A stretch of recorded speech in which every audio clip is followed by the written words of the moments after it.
దేవుని నామానికి స్తోత్రములు. చేరుకుని వచ్చిన మీ అందరికీ కూడా ప్రభువైన యేసుక్రీస్తు నామములో ఈ యొక్క పరిశుద్ధ పునరుద్ధాన దినమందు వందనములు శుభములు తెలియచేస్తున్నాం.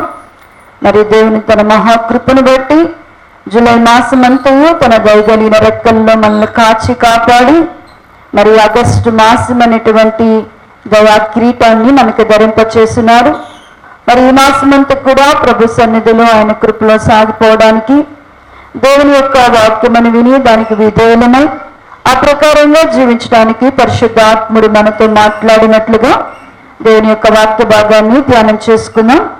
మత్తయి సువార్త 13వ అధ్యాయము 31-32 వచ్చిన భాగములను చదువుకున్నాం. పేజ్ నెంబర్ 14 కొత్త నిబంధన మత్తయి సువార్త 13వ అధ్యాయము 31-32 వచనాలు. ఆయన మరి ఒక ఉపమానము వారితో చెప్పెను. పరలోక రాజ్యము ఒకడు తీసుకొని తన పొలములో విత్తిన ఆవగింజను పోలి ఉన్నది.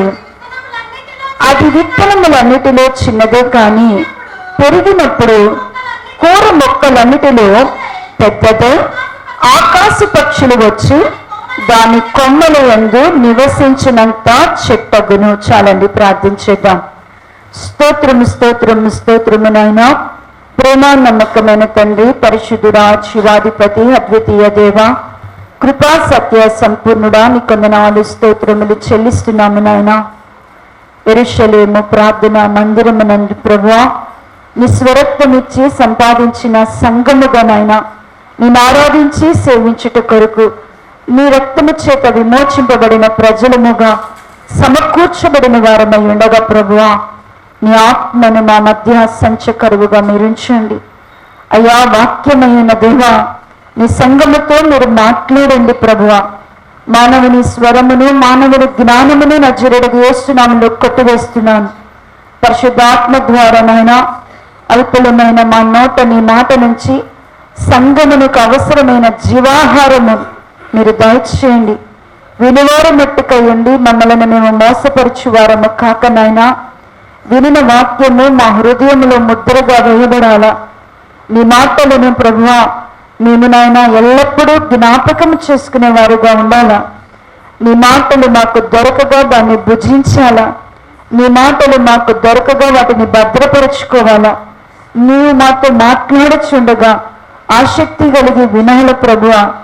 అయ్యా నా తండ్రి, నువ్వు సమీపముగా ఉండగానే నీవు దొరకు కాలమందే మేము నైనా నేను హత్తుకొనగలిగిన సంఘముగా మేము ఉండడానికి మీ కృప దయచేయండి.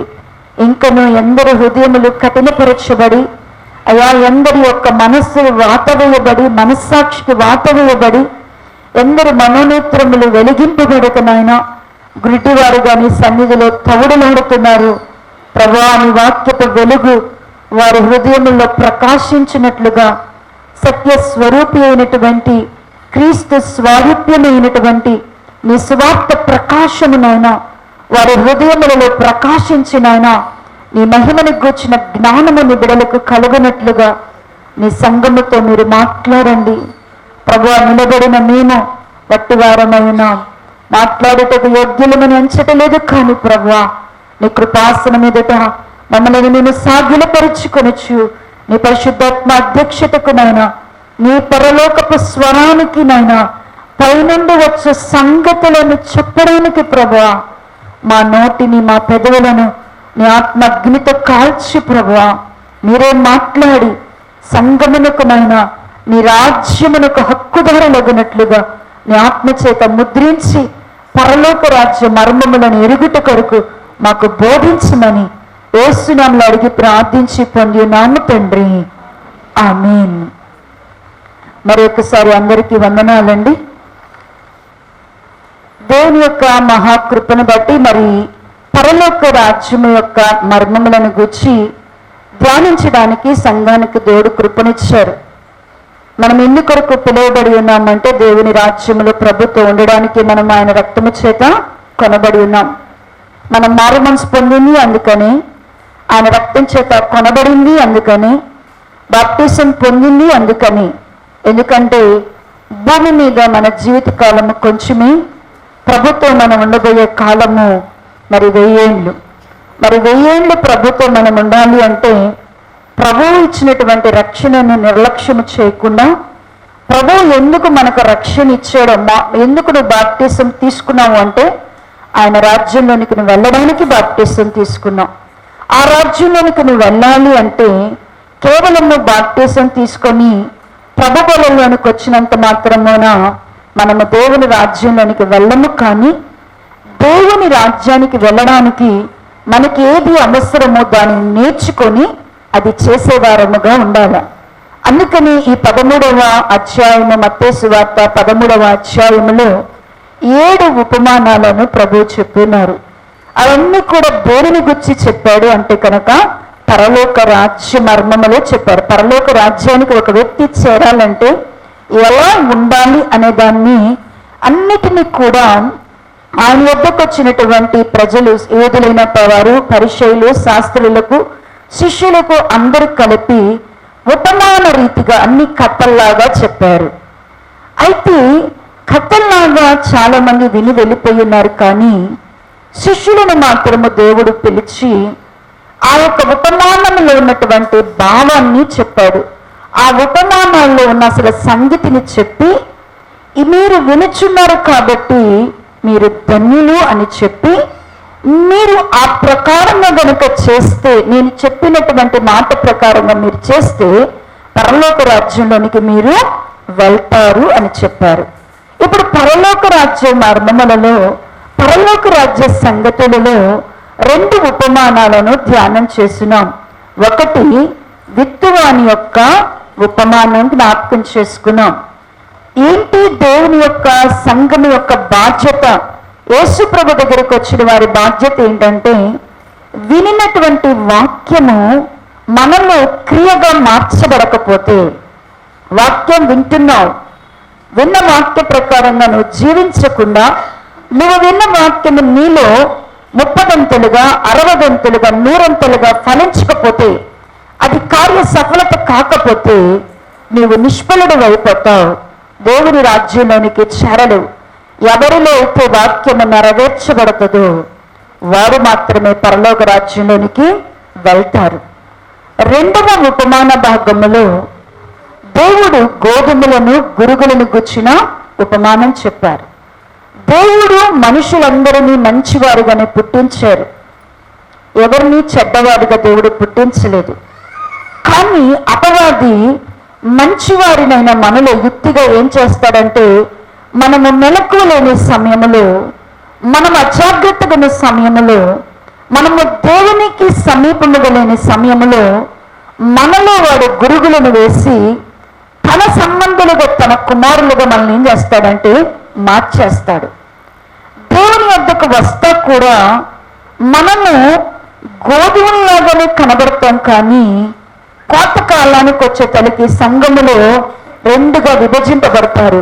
కొందరు గోధుమలైతే కొందరు గురుగులు అయిపోతారు. కొందరు దేవుని సంబంధులుగా ఉంటే కొందరు అపవాది సంబంధులుగా ఉంటారు. దేవుని సంబంధులు అంటే దేవుని కుమారులుగా కొందరుంటే కొందరు అపవాది కుమారులుగా ఉంటారు. దేవుని కుమారులుగా ఉండాలా, అంత మాత్రమే కాక దేవుని కుమారులు నీతిమంతుల జాబితాలో వారి పేరును ఎప్పుడు దాన్ని కూడా భద్రపరచుకోవాలా. అపవాది కుమారులుగా ఉంటే మనము దుర్నీతి చేత ఈడ్వబడి ఏమైపోతామంటే నిత్య నరకాగ్నిలోనికి వేయబడతాం. కాబట్టి ఖచ్చితంగా 2వ ఉపమానము ద్వారా నీతిమంతులముగా మనము దేవుని సన్నిధిలో భద్రం చేసుకోవాలా. దేవుని పిల్లలైన వారైతే 2వ ఉపమానం ద్వారా మనం ఏం నేర్చుకోవాలా? దేవుని సన్నిధిలో మనందరం ఎలా ఉండాలని దేవుడు కోరుకుంటున్నాడు? నీతిమంతులముగా ఉండాలా. ఆ నీతిమంతుల జాబితాలో మన పేర్లు ఉండాలా. ఆ నీతిమంతులమైన జీవితాన్ని మనం కలిగి ఉండాలా. అప్పుడు మాత్రమే మనం పరలోక రాజ్యంలో చేరగలము. పరలోక రాజ్యంలోనికి చేరాలి అంటే నీతిమంతులము అయి ఉండాలా. మొదటి దానిలో వాక్యము మనలో సఫలమై ఫలించి ఉండాలి. 3వదిగా ఈ 31, 32వ అధ్యాయ భాగములో ఆయన మరి ఒక ఉపమానము వారితో చెప్పాను. పరలోక రాజ్యము ఒకడి తీసుకొని తన పొలములో విత్తిన ఆవగింజను పోలి ఉన్నది. అది విత్తనములన్నిటిలో చిన్నదే కాని పెరిగినప్పుడు కూర మొక్కలన్నిటిలో పెద్దదై ఆకాశ పక్షులు వచ్చి దాని కొమ్మల యందు నివసించినంత చెట్టు అగును. ఎందుకు దేవుడు ఈ ఉపమానాన్ని చెప్పాడు? ఇది చదివితే దీన్ని ఎప్పుడైనా కూర్చున్నప్పుడు ఆవగింజ అంటే ఓహో విశ్వాసం కావాలా, ఎందుకు అంటే కనుక మనకి పదే ఆవగింజను కూర్చున్నటువంటి ఎప్పుడైనా ధ్యానం చేస్తే మనకి దేవుడు ఎంత విశ్వాసం ఉంటే చాలు అంటున్నాడు? ఆవగింజ అంత విశ్వాసం ఉంటే చాలు. మీరు సముద్రమును వెళ్ళి మరి కొండను వెళ్ళి సముద్రంలో పడమంటే ఆ కొండ ఎక్కడికి వెళ్ళిపోద్ది? సముద్రం. మరి దాని గురించి మాట్లాడాడా ప్రభు? దీనికి ఈ ఆవగింజ చెట్టును గుచ్చి ఈ ఆవగింజను గుచ్చి దేవుడు ఎందుకు ఈ యొక్క ఉపమానంలో మాట్లాడాడు అంటే, ఒక వ్యక్తి పరలోక రాజ్యంలోనికి చేరాలి అంటే ఆ వ్యక్తి ఎలా మారాలి అనే దాని కొరకు చెప్తున్నాడు ప్రియులారా. ఒక వ్యక్తి యొక్క మార్పు అనేది సంఘానికి వచ్చి ప్రభు రక్తము చేత విమోచింపబడిన నీవు ఖచ్చితంగా మారాలా. మారకుండా ఉంటే పనికిరావు. నీలో మార్పు రాకపోతే, నీలో ప్రయోజనం అనేది కలగకపోతే నీవు ఎన్నాళ్ళ నుంచి అనరా, నీలో మార్పు అనేది రాకపోతే, తేడా నీలో వృత్తి అనేది రాకపోతే నువ్వెందుకు పనికిరావు దేవునికి, దేవుని రాజ్యంలోనికి కూడా చేరలేవు. ఈ లేఖన భాగములో కూర మొక్కలన్నిటిలో కూడా చిన్న గింజ ఏదైనా ఉంది అంటే కనుక ద టైనెస్ట్ సీడ్ ఆఫ్, అంటే ఇక సీడ్స్ లో ద టైనెస్ట్ అంటే ఇంకేంటంటే అంతకంటే ఇంకా చిన్నది లేదు. ఆ టైనీ సీడ్ ఏదైనా ఉంది అంటే కనుక అది కూర మొక్కల్లో ఏంటి అంటేనంట, ఆకు కూరల్లో కూడా ఏది అంటేనంటేనంట మస్టర్డ్ సీడ్ అంటారు దాన్ని ఇంగ్లీష్లో, ఆవగింజ. ఆవగింజను దేవుడు పోలిస్తూ పరలోక రాజ్యము ఒక విత్తువాడు ఒక ఆవగింజను తీసుకొని వెళ్ళాడంట. ఆవగింజను తీసుకొని పొలంలో వేసాడంట. ఆ పొలంలో వేసేటప్పుడు తన చేతిలో చాలా గింజలు ఉంటాయి. అన్నిట్లో ఏ గింజ చిన్నగా కనబడుతుందంటే ఈ ఆవగింజ చిన్నగా కనబడుతుందంట. ఈ ఆవగింజను తీసుకొని వెళ్ళి పొలంలో వేస్తే అక్కడ ఉన్నటువంటి పొలంలో ఈ ఆవగింజ కూడా భూమిలో పడి మొలిచింది. మొలిచిన తర్వాత ఆ పక్కన ఉన్నటువంటి కూర మొక్కలన్నీ కూడా ఆకుకూరలు, పాలకూర, మరి బచ్చల కూర, లేకపోతే ఇంకెన్నో ఏ ఆకుకూరలన్నా ఉండనియండి, తోటకూర, ఇవన్నంట ఈ ఆవగింజతో పాటుగా అవి కూడా మొలిచినాయి అంట. అవి కూడా మొలిచిని ఆ ఆకుకూరలన్నీ మొలిచి కొన్నాళ్ళగా తనకి చెట్లయిపోయినాయి. అవి కొద్ది కాలంలోనే అవి మళ్ళీ ఏమైపోయినంట, కోయబడిని, తుడిచివేయబడిని అంట. కానీ ఆవగింజ చెట్టు వాటికన్నా చిన్న గింజ అయిన చెట్టు అయినా ఇది మాత్రం ఏపుగా ఎదుగుతుందంట, వృక్షంలాగా ఎదుగుతుందంట. ఇది వేరును కిందకి తీసుకొని తన నానును బలపరుచుకుంటూ తనకున్నటువంటి ఆ స్టెమ్ని బలపరుచుకుంటూ అది మామూలుగా ఆకుకూరల మొక్కలాగా పెరగట్లేదంట, అది వృక్షంలాగా పెరుగుతుందంట. వృక్షంలాగా పెరిగి ఒక పొదరిలాగా అయిపోయిందంట. పొదరిలాగా అయిపోయి దానికంట అది ఒక చెట్టులాగా అయిపోయిందంట. చెట్టు అయిపోతుంటేనంట ఒక చిన్న సైజు ఒక వృక్షంలాగా మారిపోతుందంట. ఆవగింజ మారిపోతేనంట ఆ చెట్టు కంట నీడొచ్చేస్తుందంట. ఆ చెట్టు కిందంట ఏమొస్తుందంట, ఆవగింజ చెట్టు కింద ఏమొస్తుందంట అండి, దాన్ని పెంచితే నీడ వస్తుందంట. ఆ చెట్టు మీద ఆకాశ పక్షులు కూడా వచ్చి బతుకుతాయంట. ఎవరు వచ్చి బతుకుతాయంట? ఆకాశ పక్షులు వచ్చి బతుకుతాయంట. గింజలన్నిటిలో చిన్న గింజ, ఆకుకూరలతో కలిపి వేసే చెట్టు. కానీ ఈ చెట్టు మాత్రము పెరిగే విధానం, ఈ చెట్టు స్థితి, దాని అభివృద్ధి మాత్రము కూర మొక్కలకు చాలా లీఫ్స్ అంటారు కదా, లీఫ్ ట్రీస్, వాటికి భిన్నంగా ఉందంట. ఈ రోజున పరలోక రాజ్యములోనికి మనము చేరాలి అంటే మనం ఎలాంటి వారమైనా ఖచ్చితంగా ఒక ఆవగింజ చెట్టులాగా మారాల. చెట్లన్నిట్లు అనుకోవచ్చు కదా, నాకు చదువు లేదు, నాకు బలము లేదు, నాకు జ్ఞానము లేదు, నాకు తలాంతులు లేవు, నాకు వరాలు లేవు, నాకు ఏమీ లేవు, కాబట్టి నేనెట్లా వృద్ధి చెందుతాను, నేను ఎలా వృద్ధి చెందుతాను? మీరంటే బాగా చదువుకున్నారు కాబట్టి మీరు మాట్లాడుతున్నారు, మీరంటే బాగా పాడుతున్నారు, మీకు స్వరం ఉంది కాబట్టి పాడుతున్నారు, మీరు వాయిస్తున్నారు కాబట్టి మీకు వచ్చు కాబట్టి మీరు వాద్యాలు వాయిస్తున్నారు, మీరు వాక్యం బాగా చదవగలుగుతున్నారు కాబట్టి చదువుతున్నారు, ఇవన్నీ మీరు రకరకాలు, మీరు బాగా పని చేయగలరు కాబట్టి ఈ పని మీరు చేస్తున్నారు అని ఒక్కొక్కళ్ళం కూడా ఏమనుకుంటుంటాం, వాళ్ళని బట్టి అనుకుంటే వాళ్ళకి వచ్చు కాబట్టి వాళ్ళు చేస్తున్నారు అనుకుంటారు. కానీ దేవుని సంఘములో పరలోక రాజ్యములోనికి చేరే ప్రతి ఒక్కరు కూడా నీడనిచ్చే చెట్టులాగా మారుతారు, ఫలమిచ్చే చెట్టులాగా మారుతారు, అలాగని ఆకాశ పక్షులను చేర్చుకునే చెట్టులాగా మారుతారు. ఇది నమ్మాల.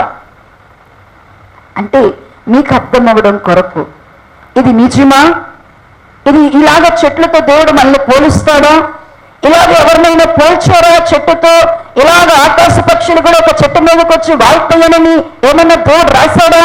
ఏ చెట్టుని కూర్చొని మాట్లాడారా? అంటే చూడండి ప్రియులారా, యెహెజ్కేలు గ్రంథము 31వ అధ్యాయము, యెహెజ్కేలు గ్రంథము 31వ అధ్యాయము, యెహెజ్కేలు గ్రంథము 31వ అధ్యాయం 713వ పేజీ, 713వ పేజీ 4వ వచన భాగము నుండి 6 వరకు చదవండి.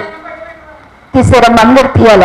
713వ పేజీ, యెహెజ్కేలు గ్రంథము 31వ అధ్యాయము 4 నుంచి 6 వరకు చదువుదాం.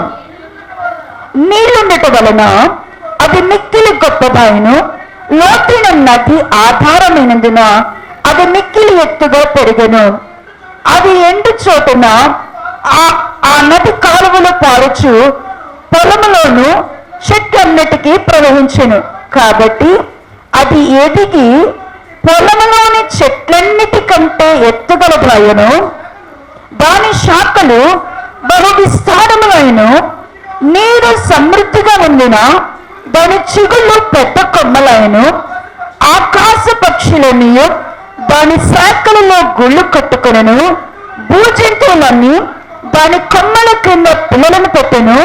దాని నీడను సకలమైన గొప్ప జనములు నివసించెను. చాలండి.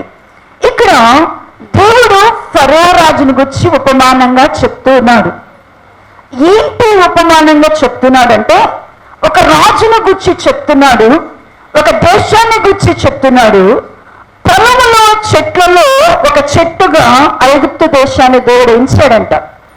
ఆ ఐగుప్తు దేశాన్ని ఎంచినప్పుడు, ఆ రాజును ఎంచినప్పుడంట, ఆ రాజు యొక్క స్థితి ఎలా ఉంటది అని చెప్తున్నాడు అంటే కనుక, అది ఎదిగి పొలములోని చెట్లన్నిటికంటే ఎత్తుగా, పొలములోని చెట్లంటే కూడా ఒక చెట్టు ఏమైందంట, ఎత్తుగా ఎదిగిందంట. దానికి అది సమృద్ధి, అది శాఖలుగా విస్తరించిందంట. అది సమృద్ధిగా ఉన్నందు, నీళ్ళు ఉన్నందున అది చిగుళ్ళు వేసంట కొమ్మలు వచ్చేసినాయంట. బాగా దానికి ఏమొచ్చిందంటే, ఒక చెట్టుకి బాగా చిగుళ్ళు పెట్టి పొలంలో ఉన్న చెట్టుకి కొమ్మలు వచ్చినాయంట. కొమ్మలు వస్తే ఆ కొమ్మల మీద ఎవరు వచ్చినారంట? ఆకాశ పక్షులు గుళ్ళు కట్టుకున్నాయంట. ఆ కొమ్మల నీడను ఎవరున్నారంటే కనుక భూ జంతువులు పిల్లలను పెట్టుకున్నాయి. అంటే ఇది చెట్టుని గురించి మాట్లాడాడా, మనిషిని గురించి మాట్లాడాడా? వ్యక్తిని గురించి మాట్లాడాడా? దేవుడు చెట్ల గురించి మాట్లాడాడా? చెట్లను గురించి మాట్లాడాల. దేవుడు వ్యక్తిని గురించి మాట్లాడాడు. అంటే ఒక వ్యక్తి ఖచ్చితంగా దేవుని ఏర్పాటులో ఉంటే ఆ వ్యక్తి అభివృద్ధి అనేది ఖచ్చితంగా చెందుతాడు. ఒక చెట్టు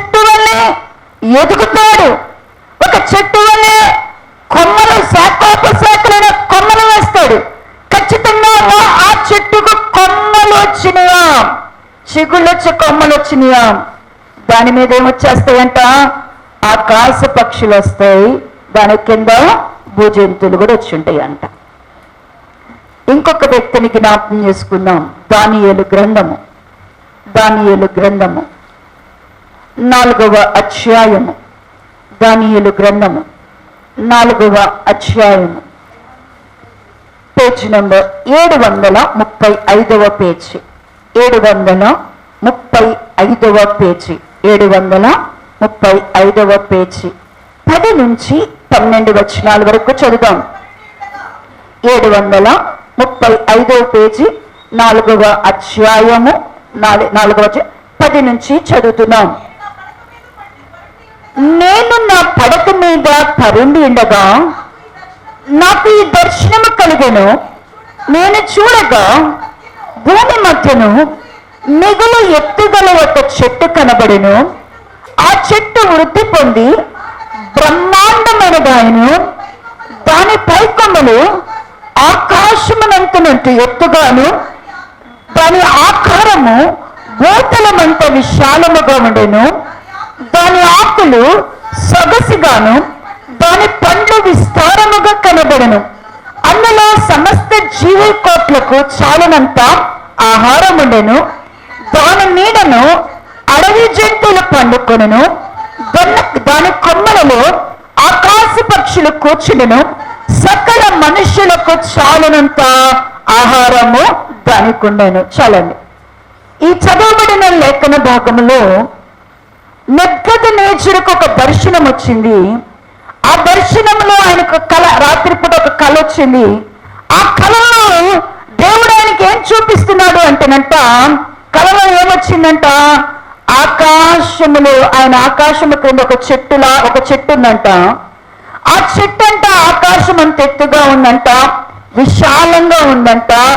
మరి అది భూతలం అంత విశాలంగా ఉందంట. అది కొమ్మలు ఉన్నాయంట. దాని కొమ్మలలో ఏమున్నాయంట, దాని కొమ్మల మీద ఏమున్నాయంట, ఆకాశ పక్షులు ఉన్నాయి. ఆ చెట్టు క్రింద ఏమున్నాయంట, భూజంతువులు ఉన్నాయి. దాని క్రింద సమృద్ధి అయిన, దానికి ఆ చెట్టులో సమృద్ధి అయిన ఆహారం ఉంది అన్నాడు. ఒక చెట్టును గురించి మాట్లాడా దేవుడు, చూపించాడా? ఈ దర్శనం చెట్టును గురించి వచ్చిందా? అదేదో సింధూరు మస్తకి వృక్షాన్ని గురించి వచ్చిందా దర్శనం? పోనీ రాజుతో అయ్యా ఇలాంటి చెట్టు నాటుకోమని వచ్చిందా? ఇది ఒక వ్యక్తికి సాదృశ్యమై ఉన్నది. దానిని గురించి దానియేలు గారు వివరిస్తూ 27 నుంచి చదివితే, 27 నుంచి చదివి, రాజా, నా యోచన నీ దృష్టికి అంగీకారమగునుగాక.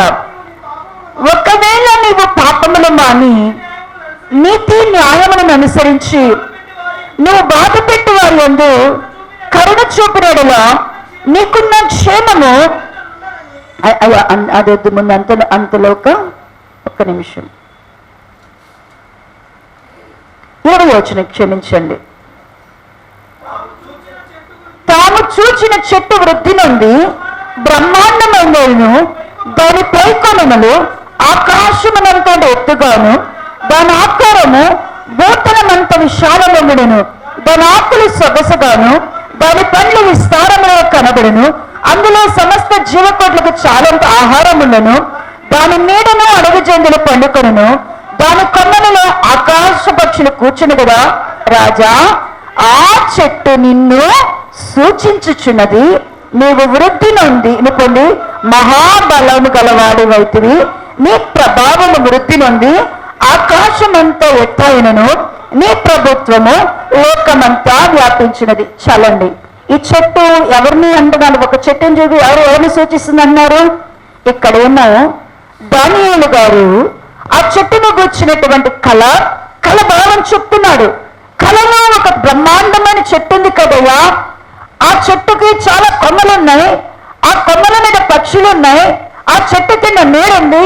ఆ చెట్టు మీద ఆ చెట్టుకు తగినంత ఆహారం ఉంది కదా. అది ఎవరిని సూచిస్తుంది అంటే అది నిన్ని. చెట్టుతో ఎవరిని పోల్చారు దేవుడు? ఆకాశ పక్షులు కలిగిన చెట్టు ఎవరికి సూచనగా ఉంది అంట? మానవులకి సూచనగా ఉంది. ప్రియులారా, ఇప్పుడు ఈ రెండు కూడా, ఒకటి ఫరో గురించి దేవుడు చెప్పాడు, ఒకటి రెండవది నెబుకద్నెజరు గురించి చెప్పాడు. అయితే పరలోక రాజ్యం దగ్గరికి వచ్చే తల్లికి ఎవరి గురించి చెప్తున్నాడు కదా, ఒక ఆవగింజ చెట్టు భూమిలో విత్తబడి అది మొలిస్తే అది ఖచ్చితంగా అది పెరిగి పెద్దదవుతుంది. అది పెరిగి పెద్దదై కూర మొక్కల్లాగా అది వాడిపోదు. అది కూర మొక్కల్లాగా కొన్ని రోజులు ఉండదు. గింజ చెట్టు, ఆవ చెట్టు మాత్రం అంట క్రిందకు వేరు తన్ని మీదకు ఫలించి అది కొమ్మలు వేసి ఆ కొమ్మల మీద ఎవరు ఉండగలుగుతారంటండి? ఆకాశ పక్షులు ఉండగలవంట. అంటే ప్రియ దేవుని సంగమా, ఈ రోజు నా ప్రభు సన్నిధిలోనికి వచ్చిన నువ్వు ఎవరివైనా సరే, నీకు పని రాకపోవచ్చు, నీకు చదువు లేకపోవచ్చు, నీకు ఆరోగ్యం లేకపోవచ్చు, నీకు ఏ శక్తి లేకపోవచ్చు, నువ్వు ఎక్కడికి పోయినా నష్టజాతకుడు, నష్టాలు అయి ఉండొచ్చు, నీకు అన్ని కష్టాలు అయి ఉండొచ్చు, నువ్వు అన్ని విషయాల బలహీనలు, ఒంటరితనం అయి ఉండొచ్చు, ఒంటరి వాడు అయి ఉండొచ్చు. కానీ దేవుని రాజ్యంలోనికి చేరాలి అంటే మాత్రం ఒక కనీసం ఆవగింజ చెట్టులాగైనా నువ్వు మారాల. ఆవగింజ చెట్టుకున్న ప్రయోజనం అన్నా నీ దగ్గరికి రావాల. చూడండి, కీర్తనకారుడు కూర మొక్కలను గురించి ఒకసారి మాట్లాడుతూ కీర్తనల భాగము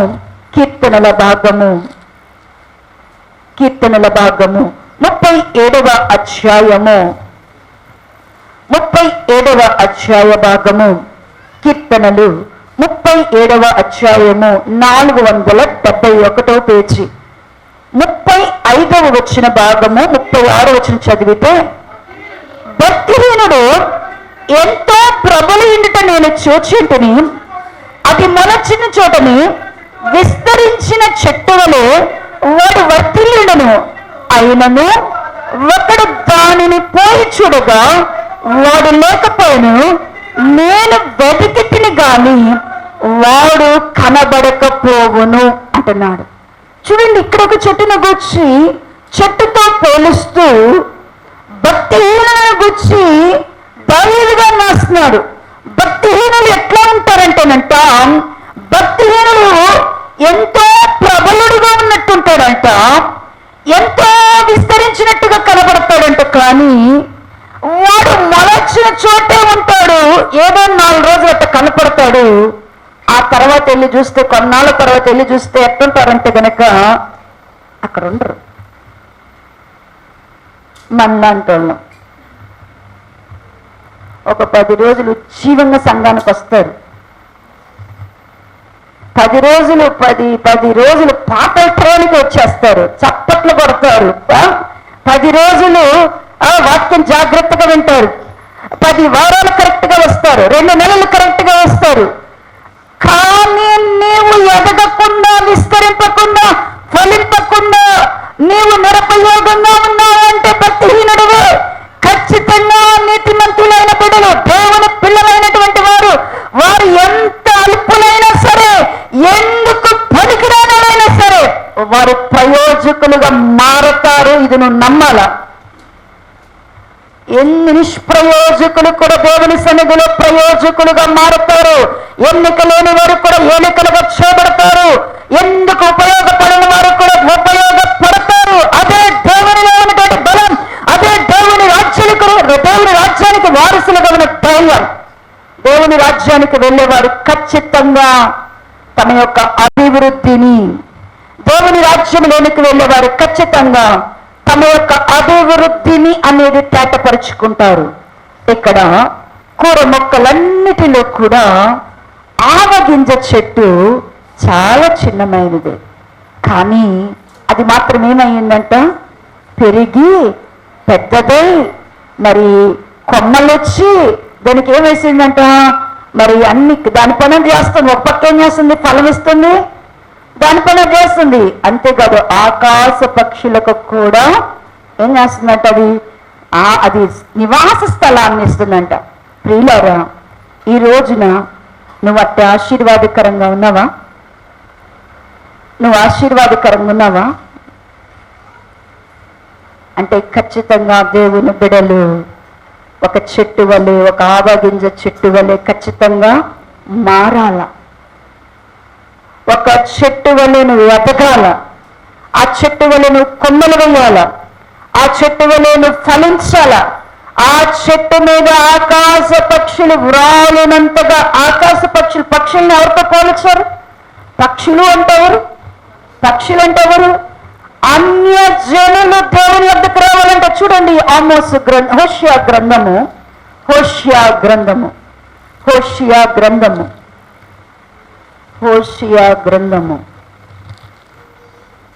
11వ అధ్యాయము. హోషియా గ్రంథము 11వ అధ్యాయము 750వ పేజీ. 750వ పేజీ, 11వ అధ్యాయము 11వ వచ్చిన భాగమును చదవండి. వారు వణకుచు పక్షులు ఎగురున్నట్లుగా ఐగుప్తుల దేశములో నుండి వస్తారు. గువ్వలు ఎగురినట్లుగా అష్షూరు దేశములో నుండి ఎగిరి వస్తారు. నేను వారిని తమ నివాసములో కాపురముంతును. ఇదే యెహోవా వాక్కు. ఖచ్చితంగా దేవుని బిడ్డలు కనుక పరలోక రాజ్యంలోనికి వెళ్ళే వాళ్ళు, మనము పరలోక రాజ్యంలోనికి వెళ్తున్నాము అంటే ఖచ్చితంగా మనము ఆకుకూరలాగా ఉన్నాం. మనం ఎట్టున్నాం? ఇక్కడ ఎంతమంది ఆకుకూరలు చెప్పండి అమ్మా. మిమ్మల్ని మీరే పరిశీలన చేసుకోండి. ఎంతమంది ఆకుకూరలాగా ఉన్నారు? ఒక ఆదివారం ఉజ్జీవంగా ఉంటారు, వచ్చే ఆదివారం ఏమంటారు? వడలిపోయి ఉంటారు, పనికి రాకుండా ఉంటారు. అట్లా ఉండకూడదు. దేవుని సంఘము, దేవుని సంఘము. నీవు ఎందుకు దేవుడు ఆవగింజంతో పోల్చాడంటే, ఆవగింజ ఎంత చిన్నదో, ఎంత అల్పమైనదో, దేవుని బిడలేనటువంటి వారు ఏదో యోగ్యులని మనం తెలియగలిగిన వారమని, మనం జ్ఞానవంతులమని, మనం ఏర్పరచబడిన వారమని, లేకపోతే మనకేదో ఆస్తులు ఉన్నాయని, ఐశ్వర్యాలు ఉన్నాయని, మనమేదో గొప్ప కులంలో పుట్టామని, మనమేదో గొప్ప గొప్పగా చదువుకున్నామని, మంచి ఉద్యోగాలు చేస్తున్నామని దేవుడు మనల్ని ఏర్పాటు చేసుకోవాలా? మనం అన్నిటిలో అందరిలో తక్కువ వారం. మన ఎవరైనా దేవుడు కులాన్ని బట్టి ఏర్పాటు చేసుకున్నాడా? మతాన్ని బట్టి ఏర్పాటు చేసుకున్నాడా? ఆస్తులను బట్టి ఏర్పాటు చేసుకున్నాడా? బలమును బట్టి ఏర్పాటు చేసుకున్నాడా? జ్ఞానాన్ని బట్టి ఏర్పాటు చేసుకున్నాడా? ఎవరిని ఏర్పాటు చేసుకోలేదు. దేవుడు. నేను మన శుక్రవారం కూడా చెప్పాను, దేవుడు మనల్ని ఏర్పాటు చేసుకునేటప్పుడు దేవుడి దృష్టికి మనం ఎలా కనపడి ఉన్నామంట చూడండి ప్రియులరా.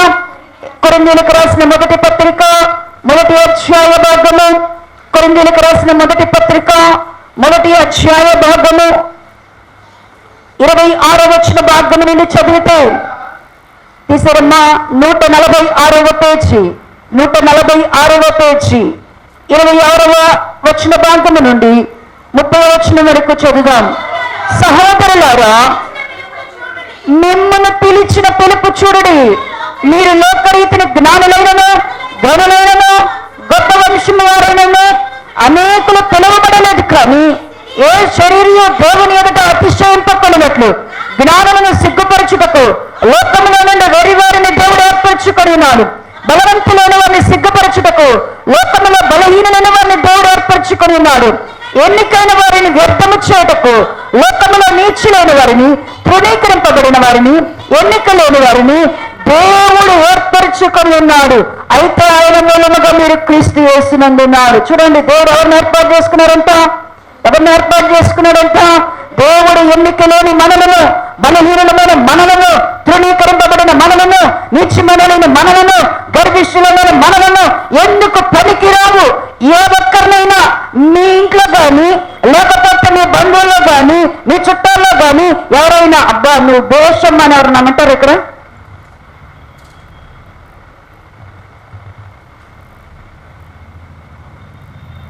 ఎవరినైనా అంటారా?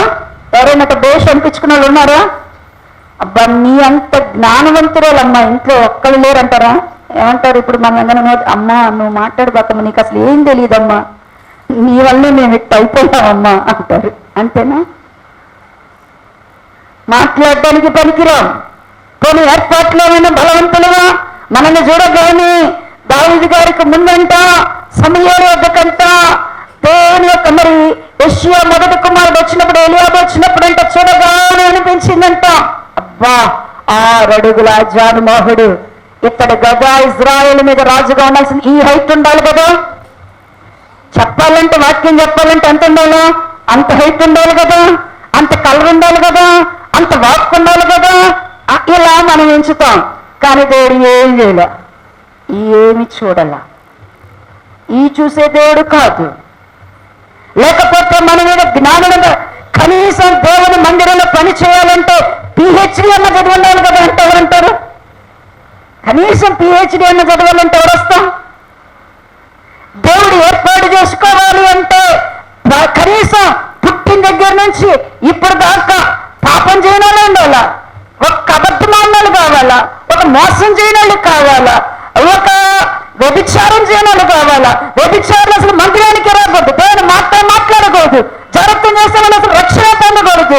ఒకవేళ లేకపోతే దొంగతనం చేసేవాడికి అసలు దేవుని గురించి మాట్లాడడానికి అర్హత లేదు. నరహంతకుడు దేవుని మందిరానికి రావడానికి లేదు. ఈ నెలలో ఎన్ని కుటుంబాలకు వీలేంటండి దేవుని గురించి చెప్పేది అనడానికి దేవుడు ఏమైనా ఎంచుతాడా? ఎంచే దేవుడు కాదు. మనంత నీచులం ఇంకా ఎవ్వరు లేదని దేవుడికి తెలుసు. అయినా నీచులమైన మనలను బలహీనులు పోనేమన్నా ఆరోగ్యవంతులం అంటే ఒక్కరోజు బాగున్నామంటే 6 రోజులు నీరసం అంటాం. ఒక్క నెల బాగున్నామంటే ఎన్ని నెలల హాస్పిటల్ చుట్టూ తిరుగుతాం.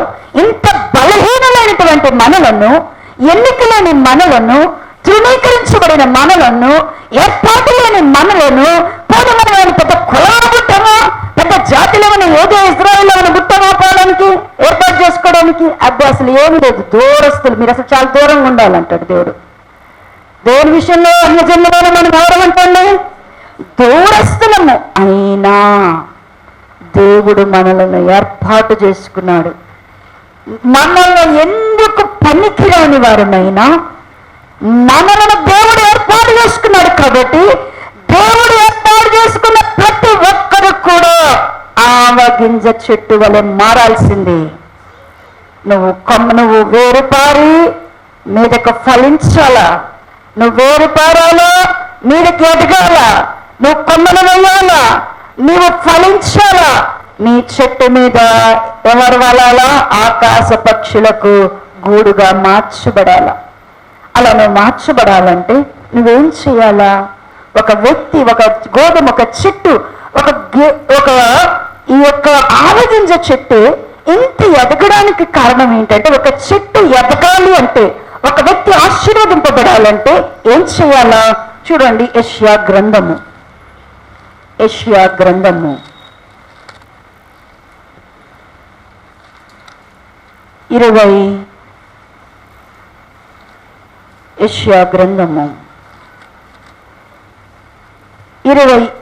అధ్యాయము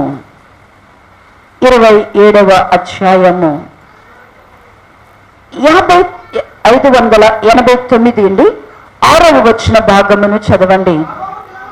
రాబో దినములలో యాకోబు వేరుపారును, ఇజ్రాయేలు చిగిర్చిపోయిను, వారి భూలోకమును ఫలభరితముగా చేదురు. చలండి, దేవుడు ఒక మాట సెలవిస్తున్నాడు.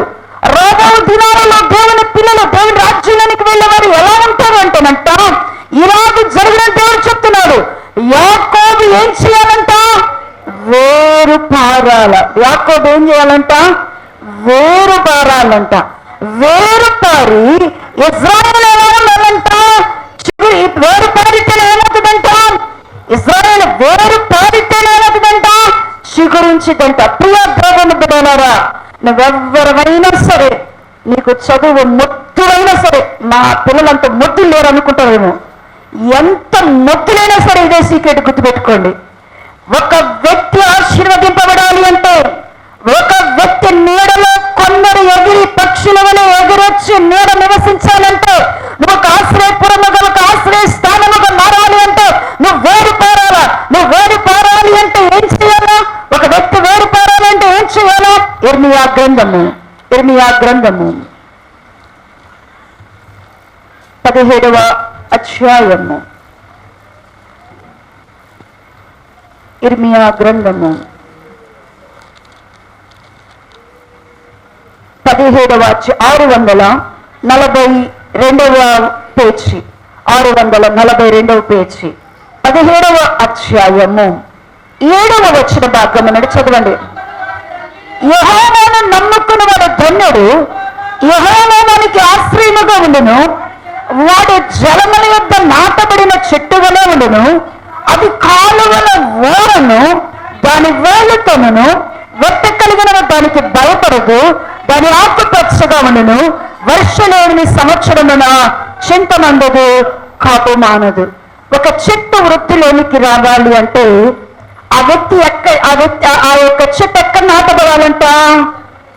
జలముల ఓరం నాటబడాల. పిల్లలు ఎక్కడ నాటబడాలంటే, ఒక చెట్టు వృద్ధిలోకి రావాలంటే ఎక్కడ ఉండాలంటే అది దాని వేరు ఎక్కడ ఉండాలంటే దాన్ని ఎక్కడ స్థానం ఏర్పాటు చేసుకోవాలంట? జలముల లేక నదీ తీరమ దగ్గర, నీళ్లు కాలువల దగ్గర ఏ చెట్టు అయితే వేరు పారిద్దో. నీవు ప్రియ దేవుని బిడ్డలారా, నా వలన ఏమి ప్రయోజనం లేదు, నేనెవరికి ప్రయోజనం లేదు, నేనేం చేయగలనండి సహాయము, నేనేం పెట్టగలనండి ఇతరులకు, నేనేం చేయగలనండి దేవునికి, నేనేం చేయగలనండి మనుషులకు అంటున్నావేమో. ప్రియులారా, చేయడానికి దేవుడు నిన్ను ఏర్పాటు చేసుకున్నాడు.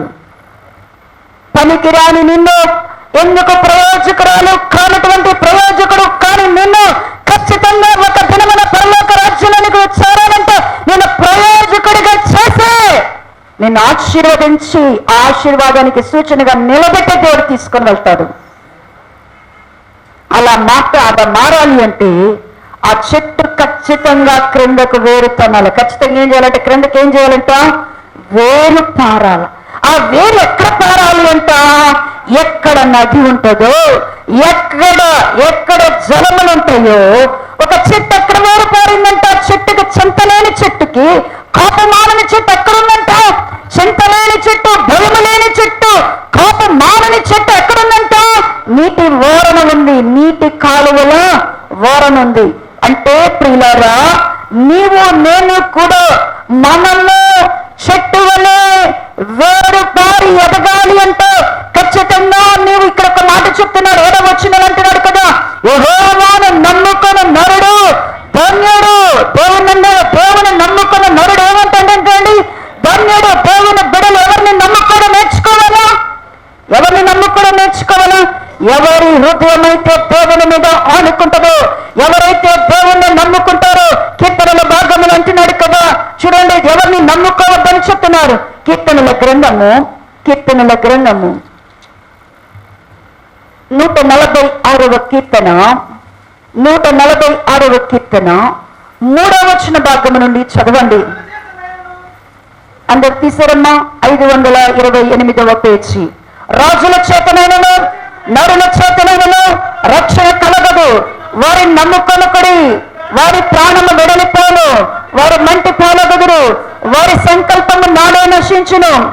ఎవనికి యాకోబు దేవుడు సహాయకుడగుడు, ఎవడు తన దేవుడని యెహోవా మీద ఆశ పెట్టుకొనును, వాడు ధన్యుడు అంటున్నాడు. చూడండి ప్రియులారా, దేవుని బిడలేనటువంటి వారు ఇదిగో ఈ రోజున ఒక ఆవగింజ చెట్టు క్రిందకు వేరు కోరి అది మీదకు ఫలిస్తూ అది ఆకాశ పక్షులకు ఆశ్రయంగా మారిందంటే నీవు నేను ఎలా మారాలని, దేవుని రాజ్యంలోనికి వెళ్ళేవారు ఎలా ఉంటారు అనడానికి సాదృశ్యముగా ఉంది ప్రియులారా.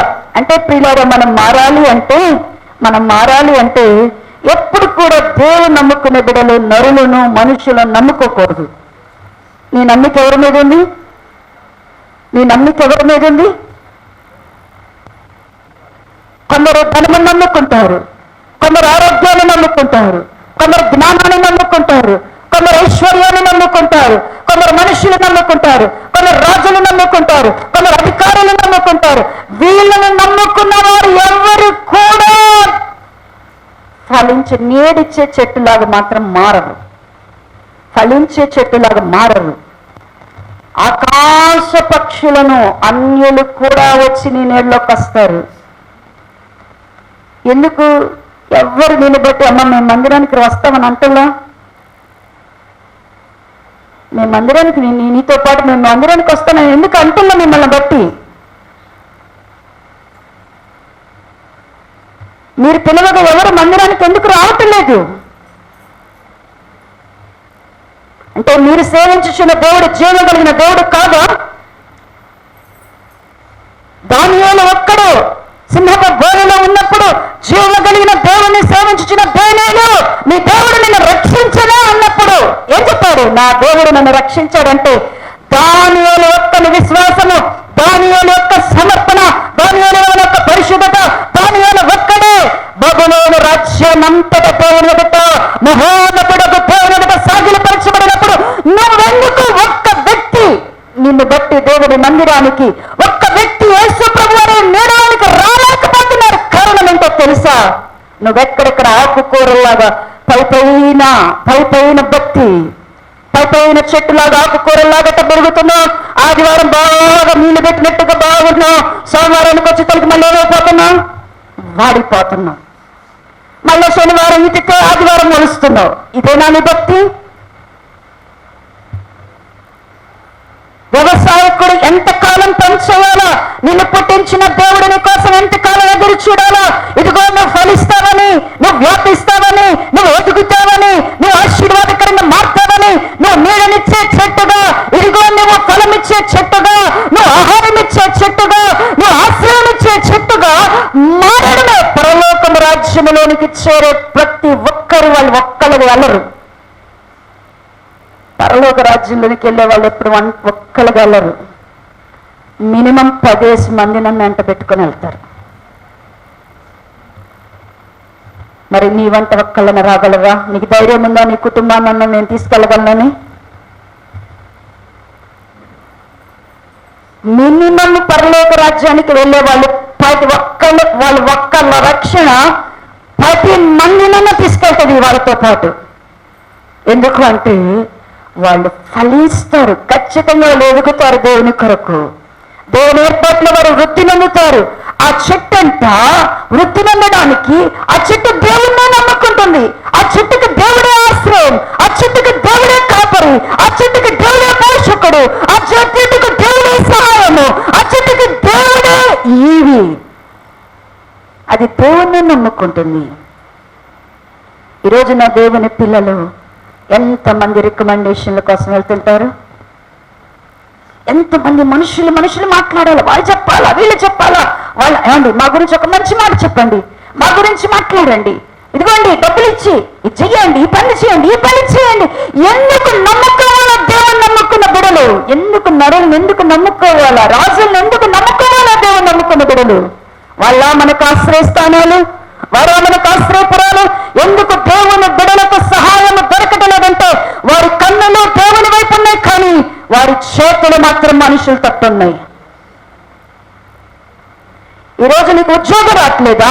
నీకు వ్యాపారం జరగటం లేదా? లేకపోతే నీకు ఆరోగ్యం రావటం లేదా? నీ సమస్యలకు పరిష్కారం రావటం లేదా? నీ కన్నులు దేవుని తట్టున్నాయి, కానీ నీ చేతులు మాత్రం ఎవరు తట్టున్నాయి అంటే మనుషులు తట్టున్నాయి. మనుషుల తట్టు చేతులు జాపే వారికి ఎవ్వరికి కూడా సహాయం అనే దేవుని దగ్గర నుంచి రాదు. మన కన్నులు దేవుని కట్టే ఉండాలా, మన చేతులు కూడా ఎవరి మీద ఉండాలా? అందుకని ఎవరికి యాకోబు దేవుడు సహాయకుడును, ఎవరికి యాకోబు దేవుడు సహాయకుడు ఆశ్రయమగను వారు ధన్యులు. వారంతా ఎక్కడి నుంచి కూడా ఈ యొక్క 46వ దావీదు కీర్తనలు అంటున్నారు కదా. ఆయన చూడండి 6వ వచన భాగం నుండి చదివితే 146వ అధ్యాయము 6వ వచన భాగమును, ఆకాశమును భూమిని సముద్రమును దానిలోని పర్వతమును సృజించిన వాడు ఆయన ఎన్నడూ మాట తప్పని వాడు. బాధింపబడిన వారికి ఆయన న్యాయము తీర్చును, ఆకలిగొని వారికి ఆహారము దయచేయును. యెహోవా బంధింపబడిన వారిని విడుదల చేయను, గ్రుడ్డి వారి కనులు తెరవచ్చేవాడు. యెహోవా కృంగిన వారు లేవనెత్తువాడు. చాలండి. యెహోవా నీతిమంతులు ప్రేమించువాడు, యెహోవా పరదేశులు కాపాడువాడు, తండ్రి లేని వారిని విధవరాండ్రులను ఆదరించువాడు. ఎంతమంది ఎన్ని సహాయాలు ఉన్నాయండి? దేవుడు నమ్ముకున్న వాళ్ళకి ఎన్ని సహాయాలు ఉన్నాయంట?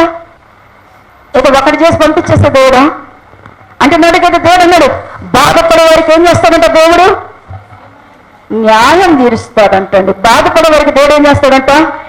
నా పక్షం ఒక్కళ్ళు కూడా మంచిగా చెప్పట్లేదయ్యా, నా పక్షంగా ఒక్కళ్ళు కూడా కరెక్ట్ గా మాట్లాడతలేదయ్యా, నేను యథార్థంగా నేను బాధపడే వారికి ఆయన న్యాయం తీరుస్తాడు. ఎందుకు? వాడు యెహోవాని నమ్ముకున్నాడు. రక్తమిచ్చి ఆయన ఎంతగా నిన్ను ప్రేమించాడో తెలుసా? యేసయ్య తన ప్రాణాలను కొరకు పెట్టాడు. ఆయన రక్తము నీరుగా కారినంతగా ప్రేమించాడు. ప్రియ సహోదరుడు, సహోదరుడు, ఒక్కని ప్రాణం పెట్టువాని కంటే ఇంకా ప్రేమ ఎక్కడుంది? అధికమైన ప్రేమ నేను చూపించగలవా? ఆయనవన్నీ నీకు ఇచ్చాడు కదా. ఆయన దరిద్రుడు నిన్ను ధనవంతుని చేయడానికే కదా ఆయన దారిద్ర్యతను అనుభవించింది. ఆయన వ్యాధులను నిన్ను స్వస్థపరచడానికే కదా. ఆయన ఒంటరిగా వేదన అనుభవించింది తన తోడుని ఇవ్వడానికే కదా.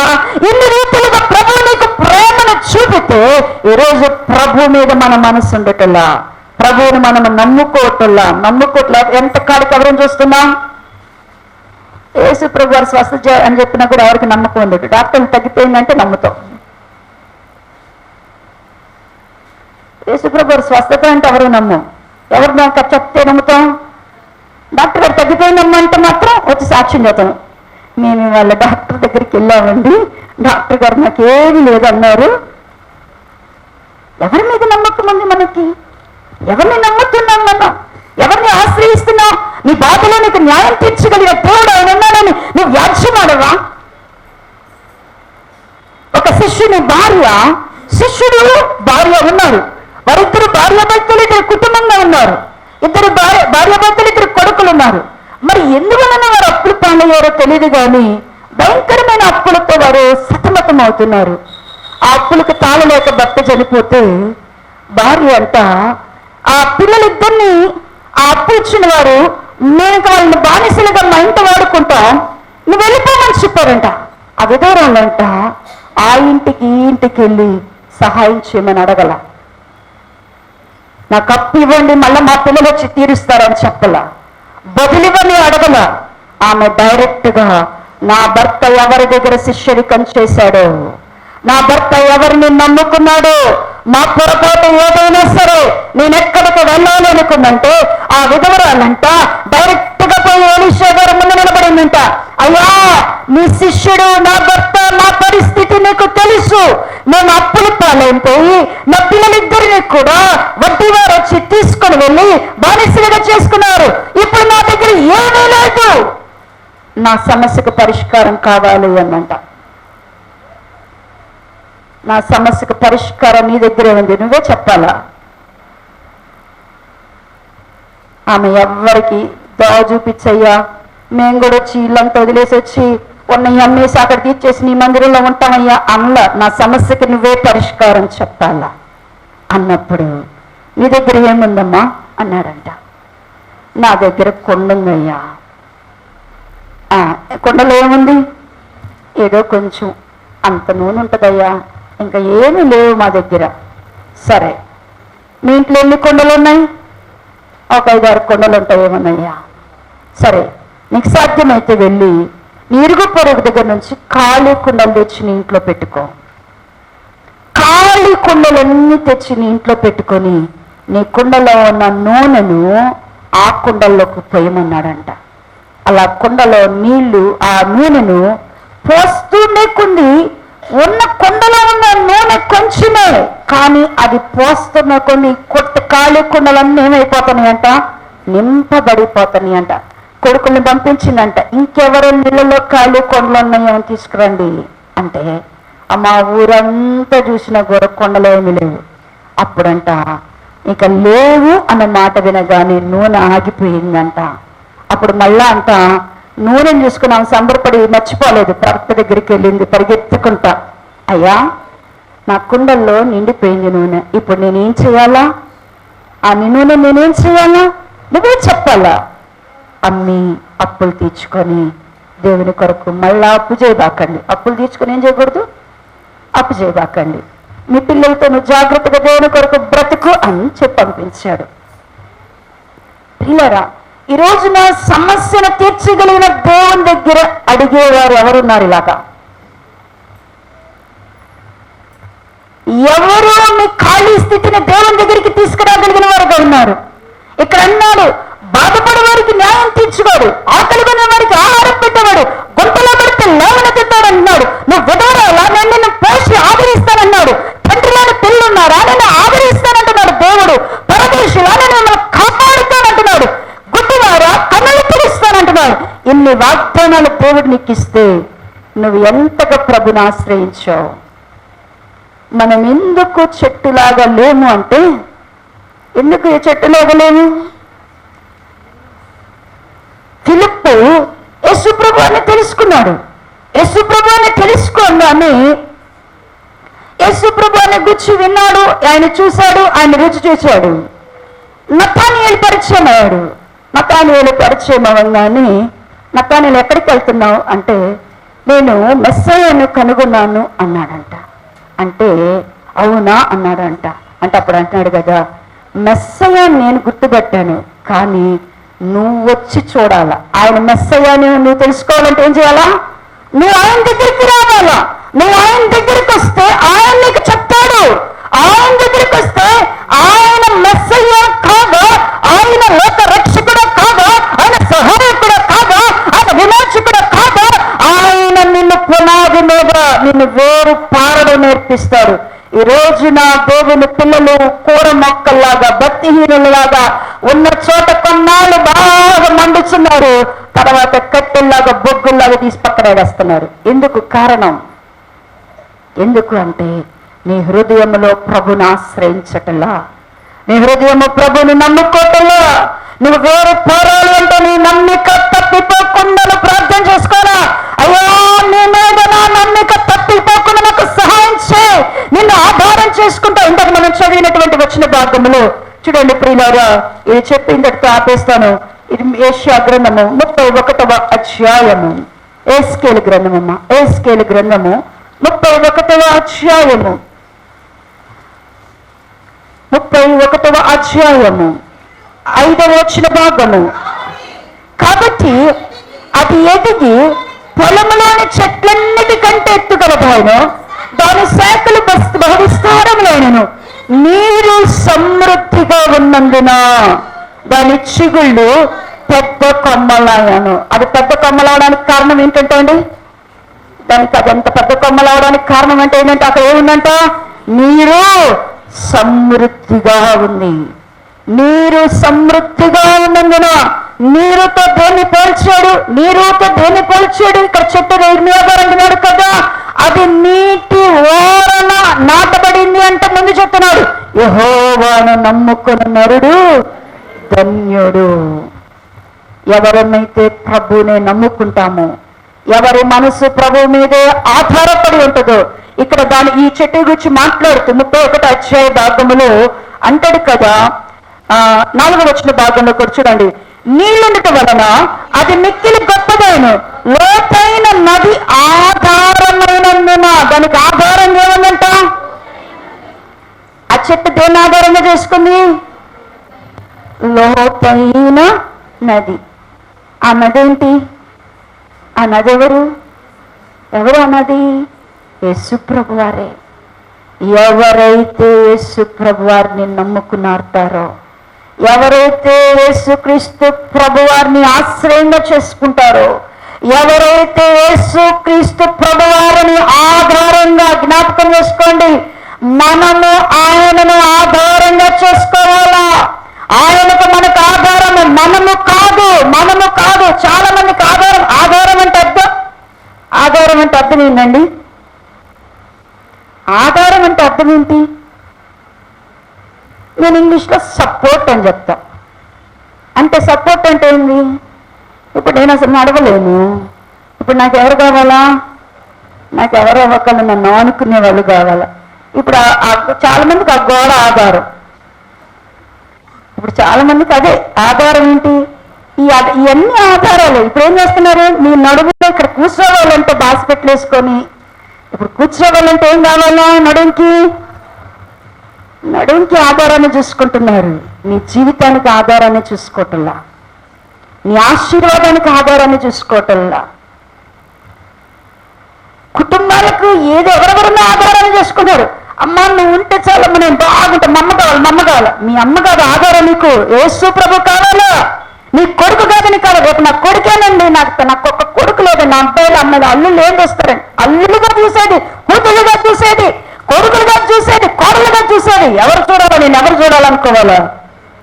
నా దేవుడు చూడాలా.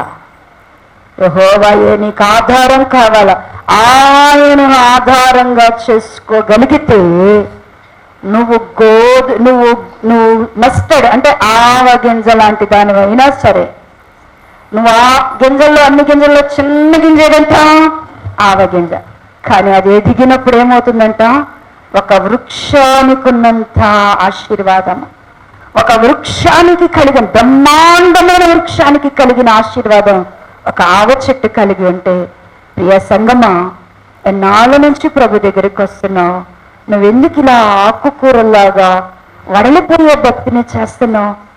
ఎంతకాలం ఇలా ఆశీర్వాదం లేకుండా, అభివృద్ధి లేకుండా, ఫలము లేకుండా, నీడ లేకుండా ఎందుకు ఇలా ఆగిపోతున్నావు? ఇలా ఆగిపోవడం దేవుని చిత్తం కాదు.